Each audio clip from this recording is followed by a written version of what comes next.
পিতল দুটোই কিন্তু রৌদ্রে ধরলে চকচক করে। এ বিবেক যার মধ্যে আছে। মাগুর মাছের কেজি 700 টাকা, পচা পুঁটি মাছের কেজি 70 টাকা।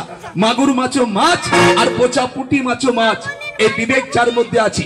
আমি এতগুলো শিক্ষিত জ্ঞানী রুচিবান ব্যক্তির মধ্যে সর্বপ্রথম ফার্স্ট একজন কলিজা শক্ত মানুষ আছেন, যিনি মনে করেন দীর্ঘদিনে গ্যাস, অ্যাসিড অম্ল, গোলাবুক জ্বালা, এক বেলা খেলে আমি অপর বেলা খেতে পারি না, আমার 2 দিন 3 দিন পরে পায়খানা, হার্লি কনস্টিটিউশন, সাদা মেশা, রক্ত মেশা, 12 মেশা মেশায় ভুগছেন, ট্যাবলেট ক্যাপসুল খেলে সেরে যায়, আবার হয়।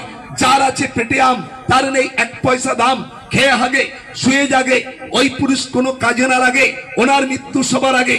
যাদের ধাতু পাতলা জলের মতো সেক ডাউন, স্ত্রী সব সক্ষমতা, দাদা ভাই 5টা ডাব খেলে শরীর যতটা ঠান্ডা হয়, 500 গ্রাম দই খেলে শরীরে যতটুকু উপকার হয়, আমার একটা ডোজ একটা মাত্র ওষুধ খাবেন, ঠিক ততটা উপকার পাবেন।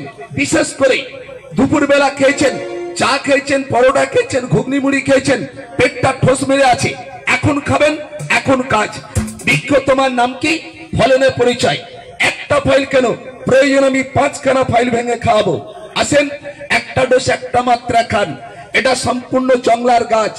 একটা ডোজ একটা মাত্রা খাওয়ার জন্য পাই ধরবো, কেনার জন্য আমি তেল মালিশ করবো না।